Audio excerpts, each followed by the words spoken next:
তোমাদের সকলকে জানাই শুভ নববর্ষের প্রীতি, শুভেচ্ছা ও ভালোবাসা। আচ্ছা, তোমাদের কাছে নববর্ষের মানে কি? আমার কাছে তো হচ্ছে বাড়ির সামনেই মেলা, সন্তোষী মায়ের পুজো, তার সাথে বাড়িটা সুন্দর করে সাজানো। নববর্ষ মানেই হচ্ছে আমাদের নতুন জামা হোক আর না হোক, সুন্দর সুন্দর বেডশিট কিন্তু কিনতেই হবে। আমাদের প্রত্যেকটা ঘরের জন্য আমরা নতুন নতুন বেডশিট এখানে পেতে দিয়েছি। এত সুন্দর লাগে না নতুন বেডশিট পাতলে। তারপরে আমি স্নানটা করে নিয়েছি, কারণ আজকে পুজো দিতে একটু সময় লাগবে। শুধু কি আমরা নতুন নতুন জামা পরবো, আমাদের ঠাকুররা নতুন জামা পরবে না? দেখো কি সুন্দর ড্রেস পরেছে আমাদের সমস্ত ঠাকুর। এখানে দুই গোপুসোনার থেকে আমি তো চোখ সরাতেই পাচ্ছি না। আর এই সমস্ত ড্রেস কিন্তু আমার ছোটিদির এক স্টুডেন্ট মানে দিয়াদি বানিয়েছে নিজের হাতে। এত সুন্দর বানিয়েছে, কি বলবো তোমাদের। এনাদের দুজনকে দেখো, উফ কি অপূর্ব লাগছে না একসাথে।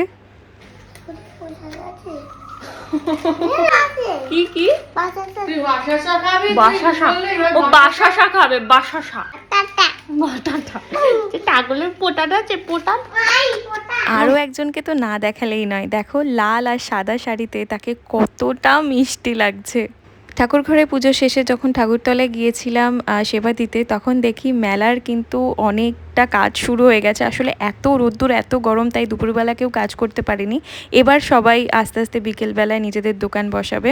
আর এই হচ্ছে আমাদের পাড়ার সন্তোষী মা, কি ভালো লাগছে না দেখতে। আর এইবার তো তিতিনের প্রথম পয়লা বৈশাখ, আর একটু পরেই ও সাজুগুজু করবে। তো চলো দেখা হচ্ছে আবার পরের ব্লগে।